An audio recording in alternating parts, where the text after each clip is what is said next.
Bom pessoal, sejam bem-vindos ao meu canal. Eu estou fazendo esse vídeo aqui para estar reativando o canal.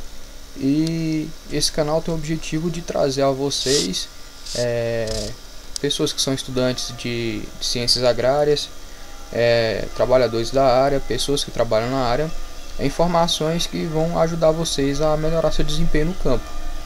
Então, assim, esse vídeo de hoje vai estar iniciando com um tema sobre qualidade de grãos. Bom, a gente tem alguns indicadores de qualidade de grãos. Então, esses indicadores vai depender da finalidade ou do uso final do produto. Se vai para alimentação humana, se vai para alimentação animal, se vai para produção de óleo. Então, tem inúmeros fatores que vão determinar essa qualidade. E quem determina essa qualidade é o comprador final. Ele que vai exigir quais qualidades ele vai ser interessante para ele no seu produto.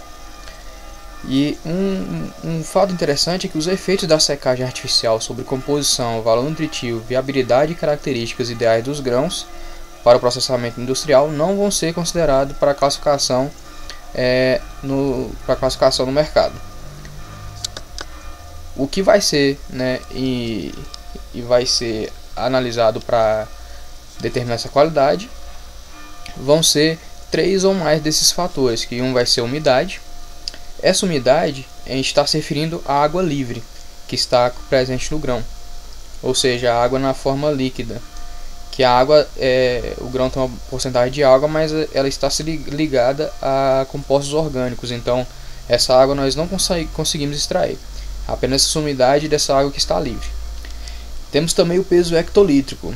Peso hectolítrico nada mais é do que densidade do produto, mas essa densidade é específica para 100 litros, um volume de 100 litros, ou seja, quilograma por volume, aí você vai ter esse peso hectolítrico. Aí a gente vai ter porcentagem de grãos quebrados ou danificados, porcentagem de material estranho ou danificado, dano por calor ou outros, suscetibilidade à quebra. Aí temos características de moagem, teor de proteína, teor de óleo, germinação, presença de inseto. A presença do inseto não é o inseto em si que vai atrapalhar a qualidade do grão, mas principalmente o resíduo que ele vai deixar. No caso de brocas, no geral, ela vai abrir fissuras no grão, que vai permitir a entrada de água e de patógenos. Temos também a contagem de fungos, tipo de grãos e outros. Então temos uma ampla gama de fatores aí que vão determinar a qualidade do grão. Então temos aqui alguns aspectos qualitativos relacionados à secagem. Então temos muita influência do calor. Então o calor ele é definitivo sobre o valor nutricional dos grãos, isso é incontestável. Mas nem sempre a secagem elevada à temperatura resulta em decréscimo da qualidade do grão. Nos Estados Unidos é comum a utilização de temperatura na ordem de 90 graus para secagem em indústria de transformação de soja. Ou seja, depende, é o que eu falei no início, depende da finalidade do seu uso. Mas a temperatura sim, ela afeta a qualidade do grão. Isso depende de um fator, nós chamamos de desnaturação proteica. Essa desnaturação proteica nada mais é do que você modificar a estrutura da proteína. Ou seja, talvez algum aminoácido que esteja compondo alguma proteína não resista bem a determinadas temperaturas. Então você acaba modificando, você acaba quebrando aquela proteína, então você tem perda de qualidade. Então, alguns fatores que são afetados pela temperatura. Então temos consistência, conteúdo de energia, palatabilidade, dureza, cor, umidade e teor de proteínas e aminoácidos. Foi o que eu mencionei anteriormente, aquela questão da quebra da proteína. Coloquei essas duas imagens aqui para mostrar para vocês o contraste de um animal bem alimentado e de um animal mal alimentado. Então, se você tem uma ração de qualidade que foi feita por grãos selecionados e armazenado de forma adequada, na temperatura adequada, na umidade adequada, então você vai ter animais bem desenvolvidos, Coloquei essa imagem dos animais também porque 80% da produção de grãos mundial vai para alimentação animal. Então, grande parte do nicho de mercado dos grãos é a nutrição animal. Então, temos a densidade, foi o que eu mencionei sobre o peso hectolítrico. Então, o peso hectolítrico aí, a gente vai... Vou colocar a canetinha aqui para vocês verem.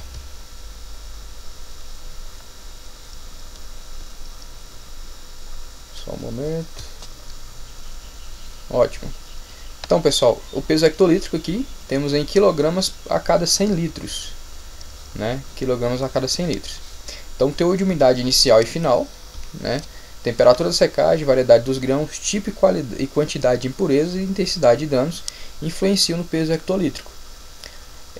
Quanto menor a umidade, vai ter um menor peso hectolítrico. O que vai acontecer? Por mais que a água pese, quando ela está presente no grão, o grão aumenta de volume. Então ele pode estar mais pesado, mas ele ocupa um volume maior.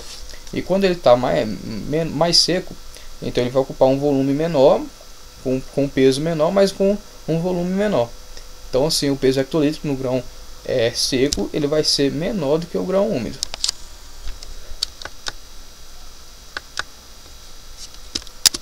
Então, quebrados, né?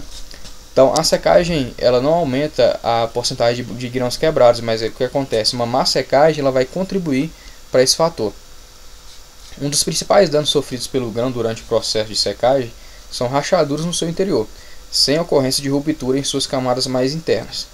Tá aqui essa imagem aqui, você observa que o endosperma está seriamente danificado, mas ele não rompeu a camada mais externa do grão, que é o pericarpo. Então acaba por perder qualidade nutricional desse grão. Então aqui esse é um efeito de uma secagem mal feita. Então, pessoal, todos aqueles fatores que eu falei inicialmente, que são inerentes para a determinação da qualidade do grão, é feito por análises laboratoriais, né? Para fazer essa análise laboratorial nós necessitamos de amostragem. Então, para fazer a amostragem em sacaria, recomenda-se retirar a amostra de pelo menos 10% dos sacos escolhidos ao acaso, sempre representando a expressão média de cada lote, e numa porção mínima de 30 gramas em cada saco. Isso aleatoriamente. Caso o número dos sacos seja inferior a 20, todos os sacos devem ser amostrados. Certo? Então aqui temos uma tabela que ela é bem interessante. O N maiúsculo aqui representa a quantidade de saco por lote, e o A é o número de amostragens. Você vê que de 362 a 400 recomenda-se tirar em torno de 20 amostras, já que até 10.000, de 9.802 até 10.000, retira-se 100 amostras, ou seja, equivalente a 10%. No caso de amostragem em cargas a granel, nós utilizamos esse equipamento aqui. Você vai inserir ele fechado, ele tem comportas aqui, quando você gira essa peça, ela vai permitir que o grão entre em diferentes altitudes. Então temos aqui, essa carga granel seria caminhões ou containers. Então em até 30 toneladas recomenda-se tirar 5 pontos de amostras. Dessa forma aqui, uma no centro e outras nas extremidades. Então para você ter uma quantificação dessas amostras que representem todo o seu lote. No caso de transportadores, são correias, rolos transportadores, elevadores, né? A gente vai fazer uma coleta periodicamente do material em movimento. Então nada mais é do que a gente considerar o grão como líquido ou como fluido, quer dizer.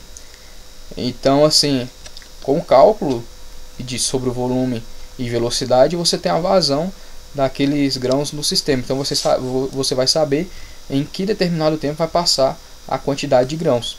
E aí periodicamente, vamos supor, a cada 3 horas, a cada 4, 5 horas, você vai lá e vai retirar uma porção de amostra, que vai representar aquela quantidade de grão que passou ali. Quanto aos equipamentos, né, temos os caladores, que esses equipamentos são usados para amostragem de sacarias. Então você vê que ele parece uma agulha. Você vai penetrar ele no saco e vai retirar. E a amostra vai ficar aqui, nesse espaço. Amostrador para armazéns, armazenagem a granel, né, ou silos. Então é aquele que eu mencionei anteriormente lá no caminhão. Então você insere ele e ele gira. Mas temos variedades desses equipamentos. Então temos equipamentos pneumáticos que são a vácuo. Ele pode ser manual, como esse daqui. Você vai inserir ele, o vácuo vai favorecer a entrada do grão no equipamento. E temos também o hidráulico. Esse hidráulico aqui geralmente grandes empresas que utilizam esse sistema. É o mesmo princípio do anterior. Utiliza o vácuo, só que numa quantidade bem maior. Então, pessoal, quanto às amostras, a gente vai ter a amostra simples, que é cada pequena porção dos grãos retirados pelo amostrador, ou seja, quando ele for uma sacaria com o calador, aquilo lá vai ser uma amostra simples. A amostra composta é todo o conjunto de amostras que o amostrador retirou. E a amostra média é aquela que chega ao laboratório em quantidade suficiente para as diferentes análises. A amostra de trabalho nada mais é do que a porção retirada para determinar cada item daquela lista lá a que eu mostrei anteriormente lá. Por exemplo, teor de proteína, teor de óleo. Então cada tipo de análise vai ser uma pequena amostra. O laboratório também ele guarda uma quantidade de amostra que chamamos de amostra subjetiva, que ela é usada para quando o material estiver sob suspeita, ou seja, se você encontrou uma determinada quantidade indesejável de fungos, por exemplo, você pode estar refazendo essa amostra, essa análise através da amostra subjetiva.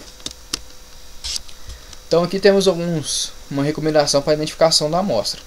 Então você vai ter a designação da amostra, identificação do lote, o número da amostra, a quantidade em gramas, a natureza da amostra, ou seja, qual a finalidade dela, o acondicionamento, né, em que ela está sendo transportada, é saco plástico, se é de papelão, né, o material de papel, o nome do proprietário do lote, o responsável e a data de retirada da amostra, certo?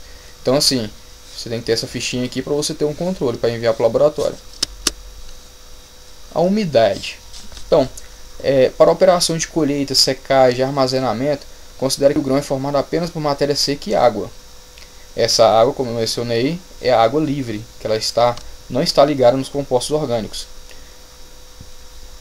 Assim, o grau de umidade é a quantidade relativa de água em estado líquido que está em contato direto com a estrutura celular, e ela é facilmente evaporada na presença do calor.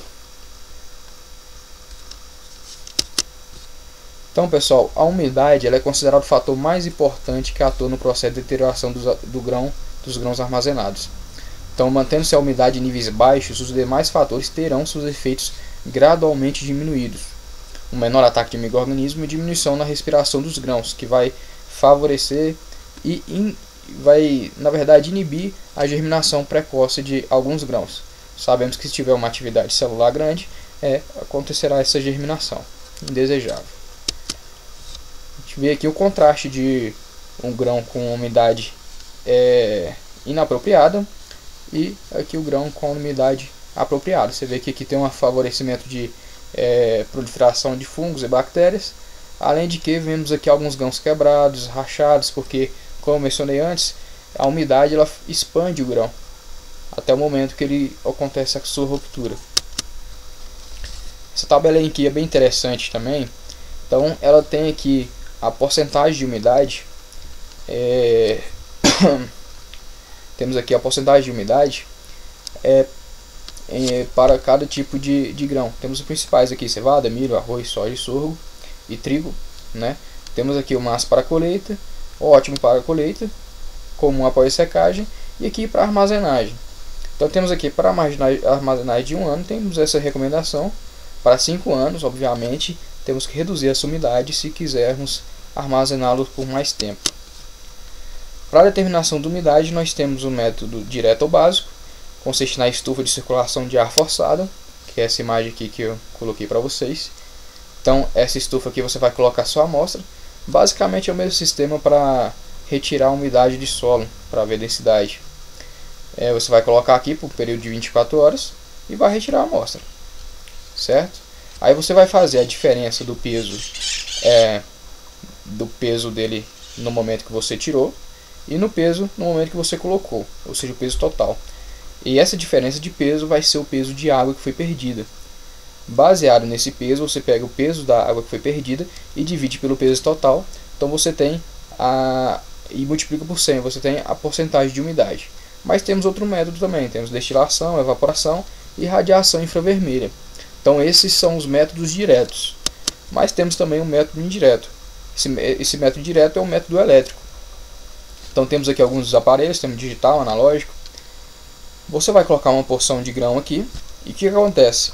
Esses equipamentos eles são calibrados principalmente com a estufa ou com outro método de identificação de umidade direta. Então, ele através de uma corrente elétrica, como a água é um condutor, a água e sais minerais presentes no grão é um condutor, e quanto maior a água, né, maior essa condutibilidade elétrica. Então a eletricidade ela vai passar pelo grão e conforme essa intensidade o aparelho consegue medir a porcentagem de umidade, certo? Bom pessoal, qualquer dúvida vocês deixem aí no comentário embaixo, não esquece de deixar o like no vídeo, e caso vocês tenham alguma sugestão para próximos vídeos, deixe no comentário aqui embaixo e vai ser de grande ajuda. Obrigado por assistirem até aqui.